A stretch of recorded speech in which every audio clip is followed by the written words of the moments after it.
Hit record, here we go. Boy, am I ready to go. I have a lot of feelings. Man, you showed some damn heart, Wallabies. I haven't enjoyed a Wallabies game that much in 10 years. There was something special about it. The MCG, even though there are not many rugby union games played, there is a holy ground. It is a sporting cathedral. I made a film about the All Blacks. It's called Cup of Dreams. You can watch it on this channel. While I was making it, I was there in 2007. The All Blacks were playing the Wallabies at the MCG. The All Blacks were heavy favorites. They went down that day. Something about that ground lifts the Aussies. 90,000 people there. The pride of the nation on the line. I've never cheered for the Wallabies like I did today. As a New Zealander, this is giving me a little bit of a pause for thought, although maybe it's maturity, maybe it's growth. Maybe it's just me being neutral and wanting to see this go down to a legitimate 3-series game on the line decider in Sydney next week. But we're not going to get that. The Lions were too good in the end. And I'm gutted. I can't believe I'm this gutted. Australia. You showed up, but you just can't catch a break. And at the end of the day, there probably was a gulf in class. And you had the Lions playing at maybe, you know, what do you want to call that? 80% capacity? And the Wallabies are getting close to 100. And that's what you get. Now, there was a very controversial decision at the end. We'll get into that. Let's recap the game. Last week, I honestly knew in the first 5 minutes the Lions were going to win. I just had a gut feeling. Well, this week, it didn't even take 1 minute for me to know the Wallabies were going to be in the fight. Different personnel this week. Much more beef. Rob Valentini at 6. Will Skelton at lock. And from the very first line out, when a standing, not even jumping, just a standing Will Skelton claimed the ball and jammed down the blind side, the Wallabies immediately looked like a different team. So much more crisp. Immediate impact on the gain line.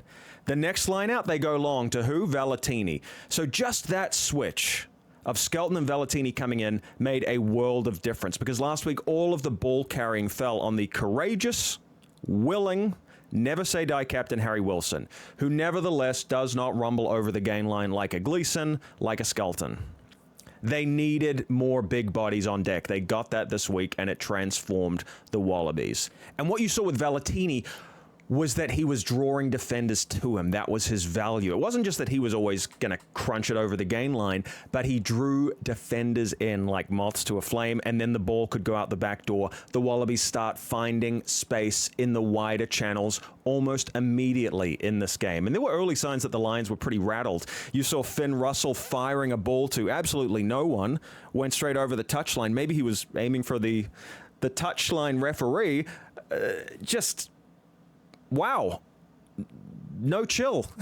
The Lions were kind of knocked back on their heels. It was 6-0 to the Wallabies after 11 minutes, off the back of a better breakdown performance. Obviously, the blokes that I mentioned before, but just in general, the Wallabies were a bit quicker to get into the rucks, getting some lightning quick ball, and man, did Jake Gordon look good this week at 9. We're going to talk soon about why he had to play for 80 minutes, but definitely validated Schmidt's decision to play Jake Gordon and the young Tom Liner as his 9-10, when you might think, and I did last week, it would have been better to have Tate starting there alongside his Reds partner, Tom Liner, just for the familiarity, just for the chemistry. And frankly, it would have been better last week. I'm not walking that opinion back. But with that game under their belt, the Wallabies had shaken off so much ring rust and all of the combinations looked better. What I really felt was that the Wallabies just maybe needed one more game. They had that hit out against Fiji, but they were caught a bit cold against the Lions. Now, the Lions had just roared through all of the Super Rugby teams. They've won every game on tour, except the warm-up against Argentina. They've been brilliant. Pretty tight, scrappy win over a combined, Pacific Indigenous Australian team. That was a great game. And maybe some signs that the Wallabies were fresh and the Lions were tired in this game. Mentally, the Lions were looking a bit fatigued. I noticed that their big boys were blowing much harder than the Wallabies in the second half. So the toll of the tour maybe is now starting to catch up with the Lions. You get that consistency. You get the fact that the engine is humming, okay? They're well and truly warmed up. They're beyond warmed up. Are they now starting to get a bit tired? I mean, some of these guys have played, 30-plus games in the season, right? If you go back through club rugby. Wallabies could clinch that third game. It's a dead rubber, but the Wallabies could finish over the top of them. That's kind of what I felt here. Now, the Lions did eventually score. They got a penalty advantage. They drew the Wallabies offside. And, of course, it was that man Sheehan, the hooker, the try-scoring machine from Ireland. He tapped and goes, and he just dives right over the defensive line. There was a little bit of argument there about, well, can you really do that? Are you allowed to just vault over a tackler, as we often see in the NFL? Well, it's totally legal if you're going in with a try-scoring motion, which he was. He dotted the ball down, and it was very good. Now, suddenly, the Wallabies' strategy of loading up their bench with forwards was looking very risky. They went with the 6-2 split. You can't say it bit them in the butt because they managed this extremely well, but Harry Potter pulled up, injured his left hamstring in the process of getting a very nice ball away during a Wallabies attacking phase. So what happened? Tate McDermott, the backup halfback, comes off the pine. He is now on the wing. And I made a note, the Wallabies back three is looking very undersized. Not seeing a lot of height there. Lions are going to rain bombs down on them. That did not happen. There was a lot more ball in hand this week. The kicking duel just didn't materialize in the same way. Both teams were pretty happy to run it. So the Wallabies were getting good value out of keeping the ball in hand. And the Lions were egregiously bad at the breakdown at times in the first half, lying all over the ball. You saw a penalty go against them. The ref saying, hey, next stop is going to be one of your players in the bin, with a yellow card. Now, the Wallabies didn't take the points from this particular indiscretion. Instead, they went for the corner. They went for a rolling maul. They went for the pick and go. They were short a couple of times, but then James Slipper did it. Wallabies are over. The crowd is starting to believe. And not only that, you do get that yellow card to the Lions for multiple infringements. That one went against Freeman, and it was a richly deserved yellow. The Lions were sloppy. They were cynical. They were laying all over the ball. They were being drawn offside. They absolutely deserve to have a man down in the bin. Wallabies are up 11-5. Okay, not necessarily the start a lot of us were predicting here. Now, the crowd really found its voice after Tom Wright kicked a beautiful 50-22. The Wallabies were now winning the kicking game, and they were playing into space better, and I just made a note. What a difference a week makes. And then in the 28th minute, Jake Gordon really did underline again why he was picked. You had the Wallabies hammering on the Lions line. Skelton was not just using his brawn, but he was getting some pretty deft balls out the back, showing his finesse. Valentini was cracking over the line too. And then Jake Gordon sniped and scored. He just saw the gap. He was away like a flash. Man, this is the best I have seen the Wallabies play in years. The big question was, can they sustain it for 80 minutes? Now, at this point, sort of in the shadow of halftime, the Wallabies have 68% possession. Wow. With the conversion for that try, they are up 18 points to 5 in minute 29. That was not on your bingo card. It certainly wasn't on mine. Next thing, Joseph Sualli'i rips the red defense to goddamn shreds with a goose step, fires inside to right, 2 tries in 2 minutes. And this had me thumping my chest just as a man from the Southern Hemisphere, because we always hear the critique of Super Rugby. It's just high sugar rugby. It's kid stuff. It's touch rugby. It's not real. Okay, well, that attacking, unstructured backline play was straight out of the Super Rugby playbook. And Lions, respectfully, it ripped your defensive line to shreds. I thought the Wallabies' backline attack was better today. No doubt about it. More creative, more line breaks. We're going to look at the stats at the end. And guys, I am not biased. I don't want to use the H word because I've met the Wallabies. I even filmed a TV commercial for them. They were the loveliest people. But I grew up despising the Wallabies. I'm a New Zealander. This is not some one-eyed parochial thing. I'm just calling it as I see it. In the 35th minute, though, the Lions would roar back a little bit. Jamison Gibson-Park and Finn Russell were starting to come into their own. They were heading runners beautifully. Leads to a Jack Conan piece of magic where he fires a lovely ball off to Tom Curry, last week's man of the match or thereabouts. I think Tyg Byrne might have actually got the honor. Tom Curry would have been my man of the match if I picked it. And look, not what the Wallabies needed there. They just needed to keep the momentum going, but it was a much-needed reply from the Lions. Russell missed his kick, his second kick that he's fluffed. So just showing he was a little bit off his best today. The score remains 23-10 due to the missed conversion. But in the 37th minute, it is just much of the same. The Lions are starting to get some penalties. They kick for the corner off a penalty.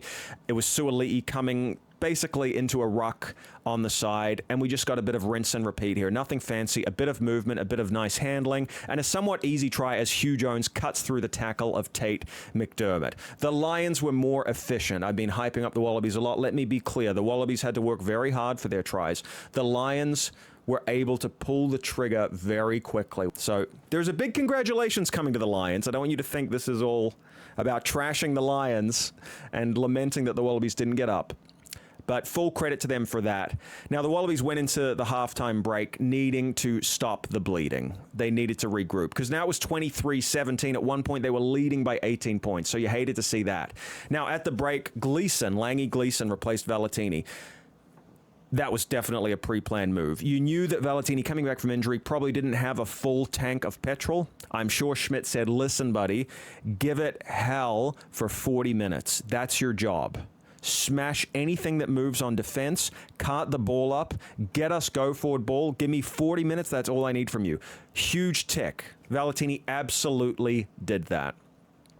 Just shows why he really is the MVP for the Wallabies and can cause headaches for the All Blacks and the Springboks. Mark my words. Valentini is a dangerous player. Team was much better with him.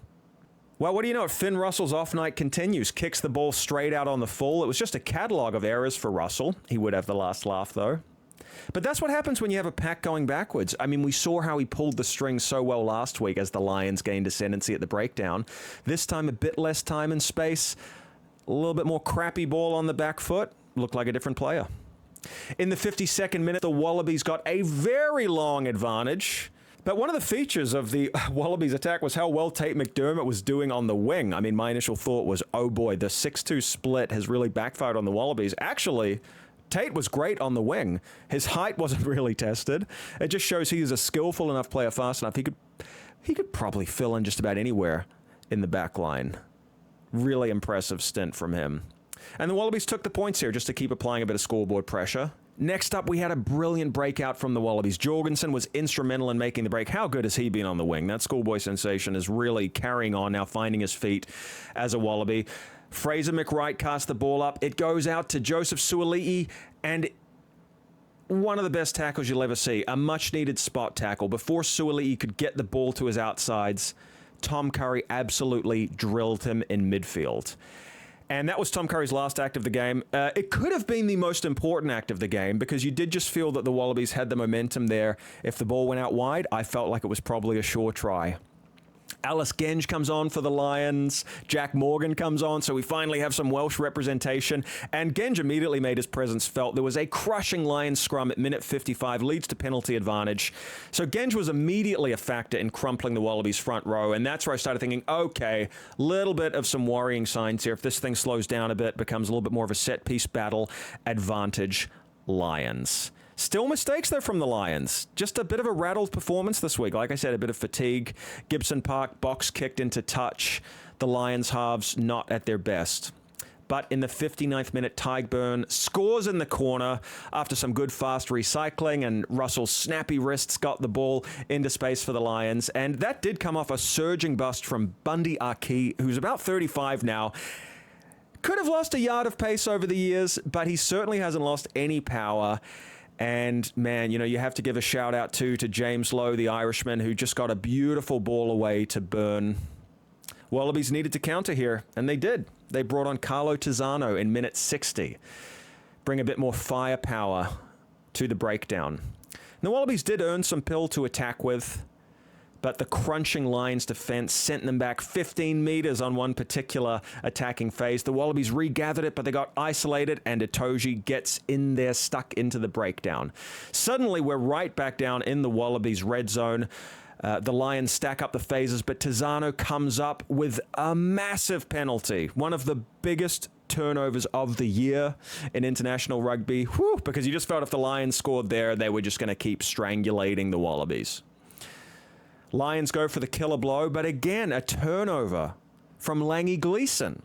So Tizzano and Gleeson are keeping the Wallabies in the game. The Lions are trying to get that match-winning score, and they just can't do it. In the 73rd minute, scrum collapses. It seemed like Genge went down. He hit the deck first. I'm not an expert on the scrum. I'll let you guys judge that one. So we go for a repack. There's a free kick to the Lions, but crucially not a possible shot at goal, so the Lions are running it up. And then we get to the 79th minute. After multiple phases, Freeman scores in the corner. But is it a miracle in Melbourne? Is the try going to be disallowed? Harry Wilson's pleading with the ref. You have to look at this. You have to look at this. Satoshi saying, get back. The ref says, okay, we'll look at it. Go talk to the other ref. I don't want to hear about it, but we're looking at the TMO. Get out of my face. Wilson knew this was the series on the line here. So we go back and look at it. Carlo Tizzano goes low at one point into the breakdown. He gets absolutely cleaned up above the shoulder. Hit in the head. Now, the Aussie commentators are saying this is absolutely crystal clear a penalty. This try will be disallowed. It's not what happened. Refs argue about it. They don't look at it very long. Seems like the ref's already made up his mind. Now, remember, he ruled a try on the field, so it takes a lot to overturn that. It has to be clear and obvious. His view was that the players went in at the same time. There was an attempt at wrapping, which I don't agree with at all. It just depends whether you're wearing a red jersey or a gold jersey in the crowd, whether you thought this was the right call or not. I just want some consistency. You know, I see red cards for head-high contact. It's hard not to feel like this did steal the game from the Wallabies. Now, the Lions surged, and they showed their class over 80 minutes. But this was brutal. Farrell, the coach of the Lions, said it was just a good clear out. Let's see what Joe Schmidt said. In the post-match press conference, a clearly seething Joe Schmidt pointed towards World Rugby Law 920, which states, amongst other things, A, a player must not charge into a ruck or maul. Charging includes any contact made without binding onto another player in the ruck or maul. And B, a player must not make contact with an opponent above the line of the shoulders. The Lions player did both. That's my opinion. Now, if this happened in minute 5, might have been a penalty, but this was the ceiling of the series on the line, and I think it's going to take a lot for any referee to overturn an on-field decision under those circumstances. I think the Lions are the better squad. Guys, if you've watched my analysis leading into this game, I predicted, hey man, the Lions are going to sweep this 3-0. I spoke about how they dominated the Wallabies last week, even though the scoreline looked pretty close. Wallabies weren't even in it. So I'm not arguing that the Lions should win the series. I just don't really know about that call.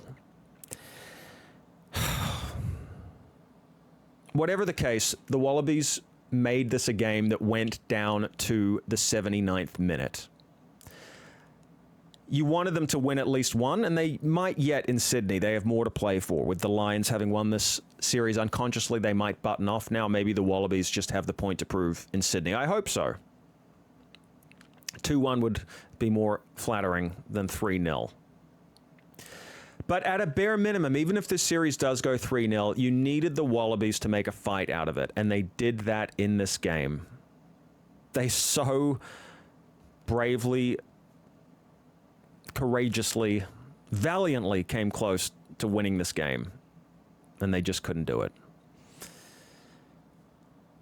But it was on the line till the end. It was a heart-pounding game. For me, it was a thrilling, entertaining game in front of those 90,000 fans in Melbourne. Just an iconic game. Take a look at some stats to finish up here. Can't argue with the fact that the Lions put together more tries. 5 tries to 3. Like I said, when they got to the red zone, they were more efficient. Off night with conversions. Finn Russell left a few points out there.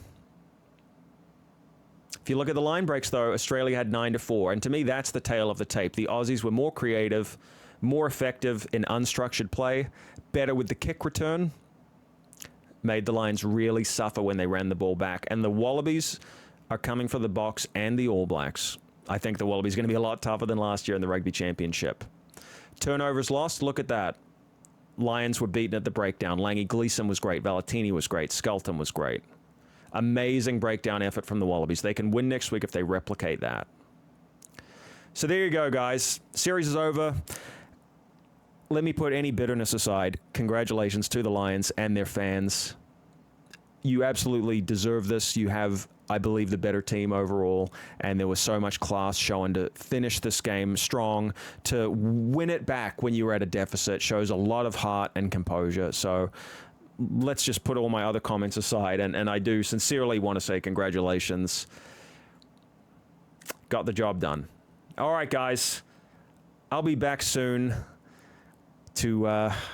man, I'm gutted. I'm really gutted. I thought the Wallabies were going to win this one. I'll be back soon to analyze some more rugby for you. Send this video to someone who loves rugby. Like, subscribe, and please check out the merch below. Get your Lions and Wallabies jerseys while you can. There's still one more game. Use my official affiliate links. Means a lot and helps the channel grow. All right, guys. Catch you soon. Bye for now.